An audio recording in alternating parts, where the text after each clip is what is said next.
people associated with the late sex offender. And according to ABC News, Bill Clinton will be on that list. Jeffrey Epstein's associates will have their names made public for all to see. It's because a federal judge last year requested the unsealing of documents related to... It was abuse straight away from both of them. Made allegations against you. She says she met you in 2001. She says she dined with you, danced with you at Tramp nightclub in London. She went on to have sex with you in a house in Belgravia belonging to Ghislaine Maxwell, your friend. Your response? I have no recollection of ever meeting this lady. He knows what happened. I know what happened. And there's only one of us telling the truth. And I know that's me. Joffrey has alleged Epstein and Maxwell directed her to have sex with Prince Andrew and several other prominent men. Ghislaine tells me that I have to do for Andrew what I do for Jeffrey. And that made me sick.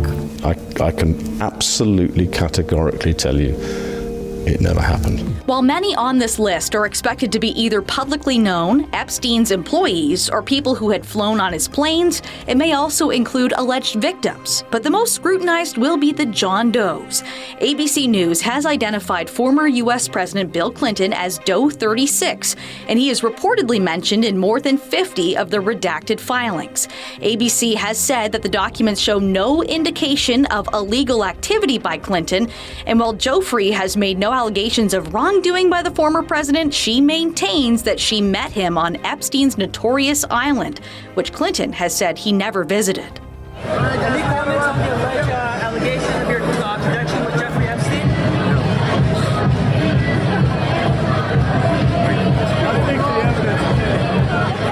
Maxwell was convicted in 2021 on 5 of 6 counts related to the abuse and trafficking of underage girls. She's appealing her conviction. Epstein died by hanging in his jail cell in 2019 while pending trial on charges of child sex trafficking. His death was ruled a suicide. Let's bring in criminal defense attorney Ari Goldkind tonight to talk more about this. And Ari, first of all, what's your take on this list and what are you expecting to see as the documents are unsealed? So I have 2 takeaways for this purported list. And I use the word list in air quotes because people tend to think, who don't know the story or the details of this going back decades, that it's Ghislaine Maxwell's black book, the list of the men, the rich men, the billionaires, the politicians that allegedly hired and made these business transactions for allegedly underage girls. This is not that list. This is not Ghislaine Maxwell's black book. So a lot of people watching this thinks there's going to be something very salacious here, and we'll get into Bill Clinton in just a second. But I don't expect anything salacious here. These are names, over 100 or so, that have been vetted by a U.S. judge. The people named in this list were given an opportunity by the judge to try and keep their names excised. They did not do it. And quite frankly, to many people's surprise, Clinton didn't object to it either.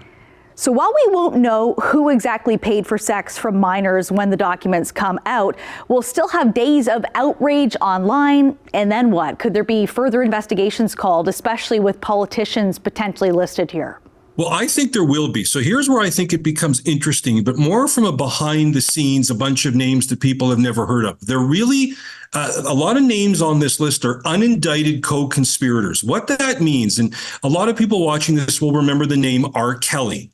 Now, what's the link between R. Kelley and Jeffrey Epstein? Well, it's the same allegation of men who would be predatory with children. These are not young women, these are children.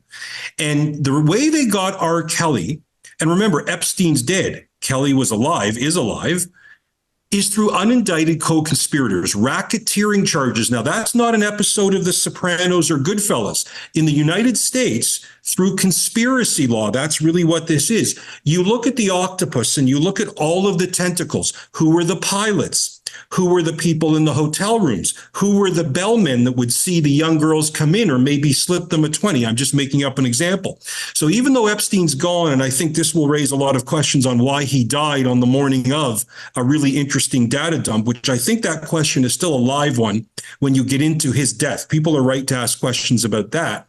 But this will really show the extent, whether it be billionaires or people who were simply servicing, and I use that term in a very non-pun intended way, Epstein's sordid needs, that's some of the names, or those are some of the names we'll see on the list. But again, I don't think it will be the kinds of names that people are waiting to hear. Mar-a-Lago, Trump, Dershowitz, who's always claimed innocence and he's been smeared. It's not that kind of data dump we're expecting. But again, it is the tale that somehow keeps on going, because the real thing that people want to know are who are the men, if any, that were predators with these children. I don't expect this list to answer that question.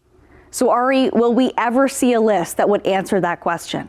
Going forward from this, I don't think that black book list, if it was ever going to come out, you would think that would have been something Ghislaine Maxwell offered to her prosecutors before she was convicted in a very bizarre prosecution, and she got 20 years in jail.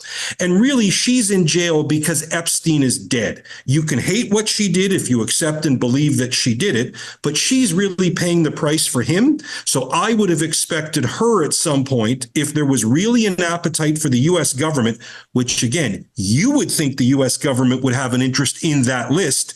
Why don't they? Why didn't they? What might they be protecting? But obviously, Ghislaine Maxwell didn't deal it, and I have a feeling we're not going to hear or ever see it. Well, you're certainly asking all the questions we're thinking about. That's Ari Goldkind with us tonight on Trending Now. Thank you, Ari. Great to be with you. After not pooping for 3